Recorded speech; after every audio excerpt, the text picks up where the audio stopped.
The building groaned as Darius moved through it, structural supports compromised by the artillery barrage that had preceded their advance. Dust hung in the air like fog, turning his helmet's display into a ghostly approximation of reality. The scanner on his rifle showed one life sign, faint but steady, buried somewhere in the western section of what intelligence had identified as a governmental administrative building. "Cole, report status." Rodriguez's voice crackled through the comm. "Clearing Sector 7 Gamma. One possible contact, investigating. Make it quick. We're pulling back to establish a perimeter before nightfall." Darius acknowledged and moved forward, his boots crunching on broken glass and shattered stone. 18 months of this. 18 months of cities that looked like this, of buildings reduced to skeletons, of scanning for life signs among the dead. He'd stopped thinking about it, stopped feeling it. The numbness was a gift.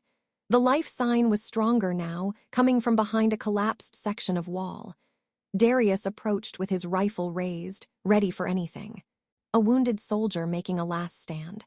A civilian too injured to flee. Maybe a trap. The Ashkari had used wounded as bait before. He rounded the debris pile and froze. A child sat in the rubble, knees pulled to her chest, covered in dust that turned her golden Ashkari skin a sickly gray. The crystalline horns emerging from her temples caught the dim light, marking her as royalty even in her current state. She couldn't have been more than 6 years old. Their eyes met. Darius waited for her to scream, to run, to show the fear that made sense when facing an enemy soldier. Instead, she made a sound between a sob and a gasp, stumbled to her feet, and ran toward him. Small arms wrapped around his armored leg. She pressed her face against the reinforced plating, her whole body shaking. Darius's rifle hung in his hands, suddenly the most useless object in the universe. His finger hovered over the comm trigger, protocol demanding he report this. High-value target, strategic asset, potential leverage. But all he could think about was Emma, his niece, who'd be about this age now, who he hadn't seen in 2 years. The child looked up at him, her reflection tiny in his visor, and whispered something his translator struggled to parse. "Please don't let them find me." Darius Cole, career soldier, trained killer, survivor of a dozen campaigns, felt something crack in the careful walls he'd built around his humanity. "Okay," he heard himself say. "Okay, I won't." He found a relatively intact room 3 floors down, away from the exposed sections where drones might spot them.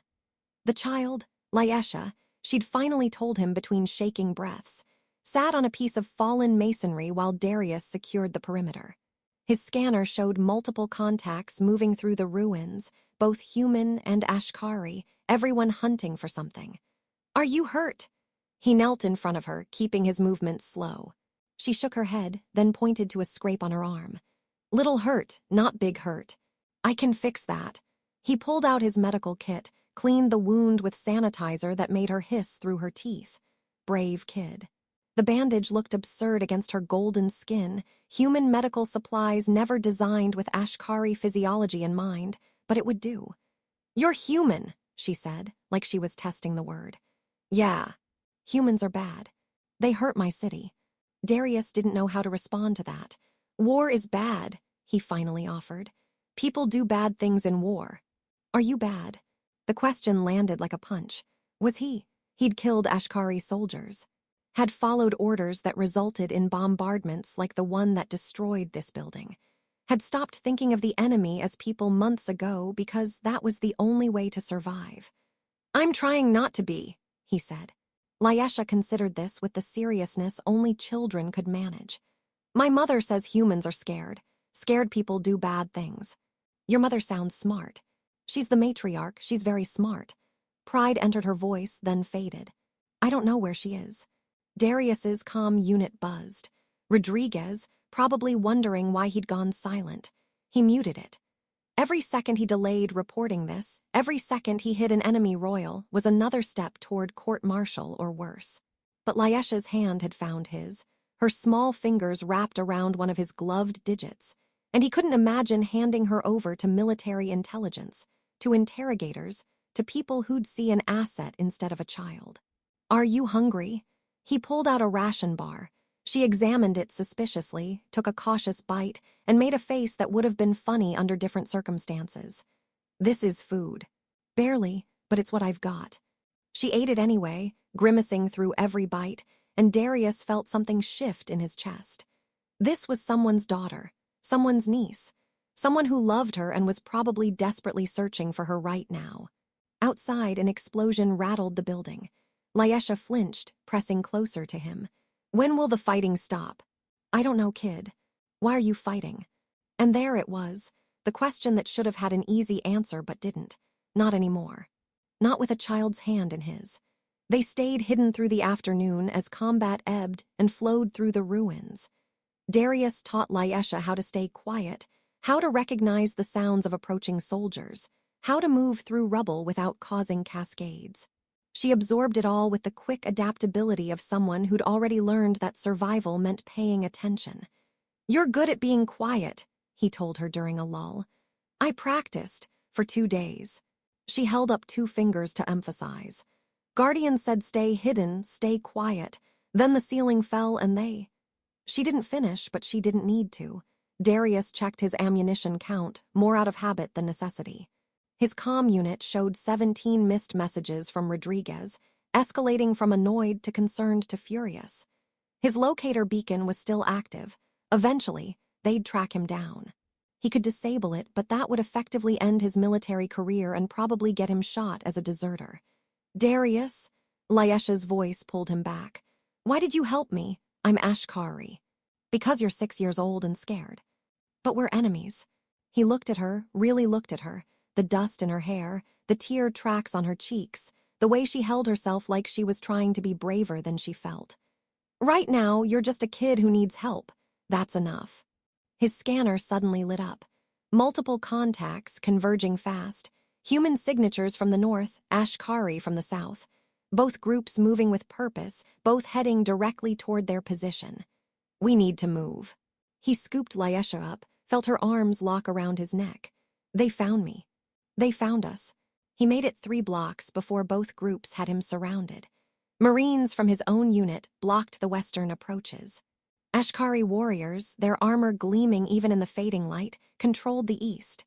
Darius stood in the middle of what used to be a plaza, holding a princess, caught between 2 armies. Rodriguez's voice boomed across the distance. "Cole, stand down and hand over the asset." From the Ashkari side, a warrior stepped forward, her armor marked with command insignia. "Return the child immediately, human, and your death will be swift." Laisha buried her face in Darius's chest, trembling but silent. He could feel her small heart hammering against his armor. And in that moment, surrounded by weapons and demands and the accumulated anger of 18 months of war, Darius realized something. They were all tired.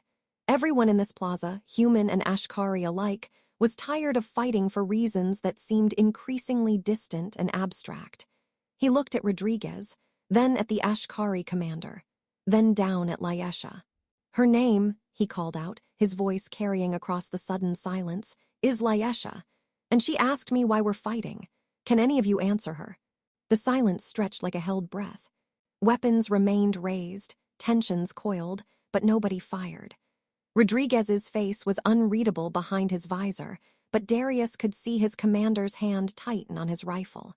"Cole, this isn't the time for philosophy." "That's an enemy combatant. She's 6 years old." The Ashkari commander, Laisha had whispered Aunt Sirv when she saw her, stepped forward slightly. "The child is Matriarch Kellen's heir. Her safety is paramount. You have no authority to hold her." "I'm not holding her hostage. I'm protecting her." Darius shifted Laisha slightly in his arms. From what? From being used as a bargaining chip. From becoming another casualty, in a war that's forgotten what it's even about. "Sergeant Cole," Rodriguez's voice dropped dangerously low. "You are disobeying a direct order. Stand down now, or you will be classified as hostile." Laisha lifted her head from Darius's chest, her young voice cutting through the tension. She spoke in rapid Ashkari, her words directed at Sirv. Darius's translator picked up fragments. "Didn't hurt me, kept me safe, shared food." "Not bad." Sirv's expression flickered with something that might have been surprise. She responded in their language, gentler now, and Laisha replied with more confidence. "What are they saying?" Rodriguez demanded. "She's telling her people I protected her," Darius said quietly. "That I had chances to hurt her and didn't." A younger Marine from Darius's unit lowered his weapon slightly. "Sir, if the kid vouches for him." "This isn't a negotiation, Private." But other voices were joining in now, soldiers on both sides murmuring, weapons dropping by increments. An Ashkari warrior spoke up, their translator broadcasting. "Perhaps we listen before we shoot." Syrv studied Darius with eyes that seemed to pierce through his armor, his training, his justifications. Finally, she spoke in accented but clear standard. "You could have killed her, captured her, used her. Why didn't you?" "Because I'm tired," Darius admitted. "Tired of treating people like targets. Tired of forgetting that every Ashkari soldier I've fought probably has someone who loves them the way someone loves this child. Tired of pretending this war makes sense." Rodriguez was silent for a long moment. Then, "You've lost your mind, Cole." "Maybe, or maybe I've just found it again." Darius walked slowly toward Syrv, keeping his movements non-threatening. "I'm going to return her now, not because you threatened me, but because she belongs with her people. But first, I want all of you, humans and Ashkari, to look at her and remember what we're supposed to be fighting for. Protection. Safety. Future. When did we forget that?" He gently transferred Laisha into Syrv's arms.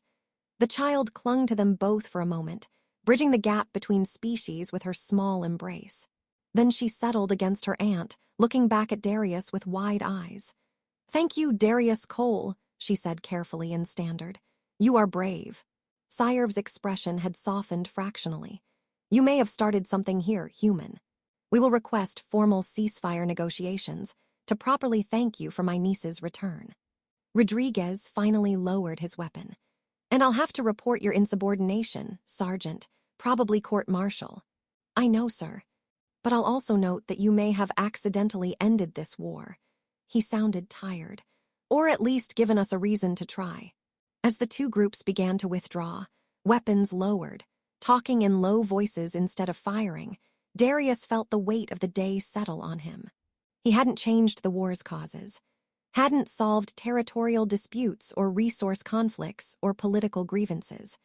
But in some plaza on a devastated world, human and Ashkari soldiers had chosen conversation over combat, had seen each other as people instead of targets. All because a frightened child had embraced an enemy soldier, and that soldier had remembered his humanity.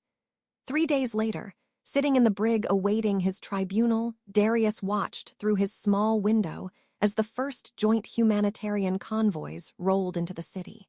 Human and Ashkari medics working together. Supply distribution coordinated between former enemies.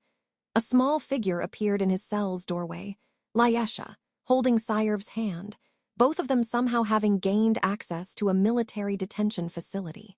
"I told them you're good," Laisha announced proudly. "They have to listen, I'm a princess." Despite everything, Darius laughed. Maybe childhood determined